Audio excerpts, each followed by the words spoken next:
आता पाहूयात काही महत्त्वाच्या बातम्या। मुंबईमध्ये मुख्यमंत्री फडणवीसांच्या उपस्थितीमध्ये भाजपच्या आमदार आणि खासदारांची बैठक। विधान परिषद निवडणुकीतील यशानंतर प्रदेश अध्यक्ष रवींद्र चव्हाण यांचा सत्कार। एसआयआर मोहिमेमध्ये निष्क्रिय आमदारांची बैठकीमध्ये कान उघडणी।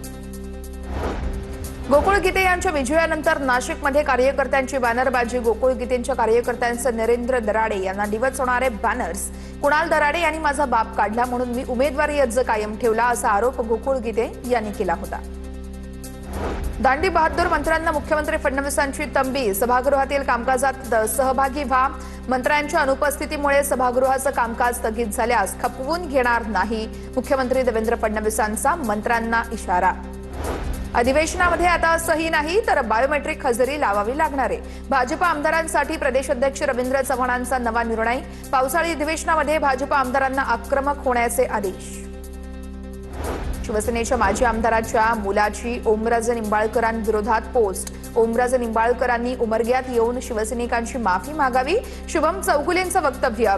शुभम चौगुले हे शिवसेनेचे माजी आमदार ज्ञानराज चौगुले यांचे पुत्र। धाराशिवमध्ये ओमराजे निंबाळकरांच्या पक्षप्रवेशानंतर ठाकरे सेनेची पुनर्बांधणी।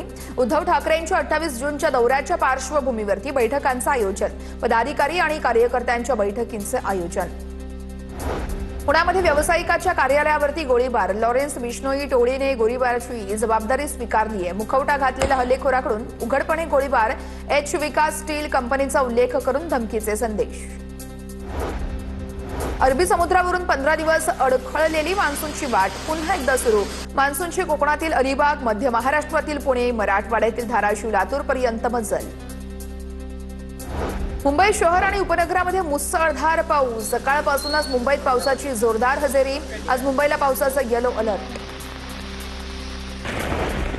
पर्यटन नगरी लोणावळ्यात देखील पावसाची जोरदार हजेरी। उकाड्यापासून नागरिकांना दिलासा। पुढील 24 ते 48 तासात पावसाचा जोर वाढण्याची हवामान विभागाकडून शक्यता व्यक्त।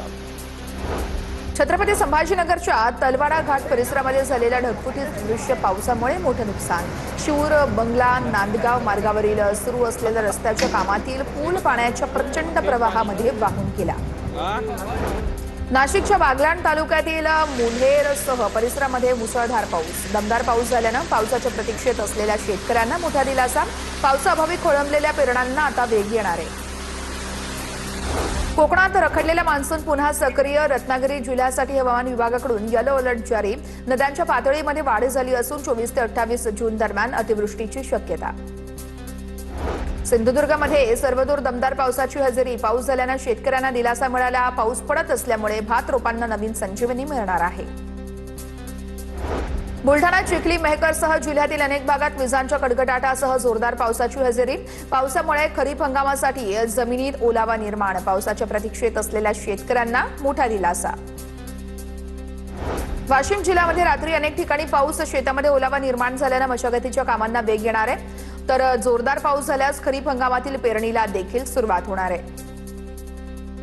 गोंदिया जिल्ह्यामध्ये पावसाच्या सरी बरसल्यानं उकाड्यापासून नागरिकांना दिलासा। तर खरीप हंगामाच्या पार्श्वभूमीवर या पावसामुळे आता शेतकऱ्यांमध्ये देखील समाधानाचं वातावरण आहे। गेल्या अनेक दिवसांपासून लांबणीवर पडलेल्या पावसाची नाशिकमध्ये दमदार हजेरी। नाशिकच्या सिन्नरमधील शेतकरी मारुती दराडे यांनी नाचत या पावसाचं स्वागत केलं आहे। त्यांचा हा व्हिडिओ सोशल मीडियावरती चांगलाच व्हायरल होतोय।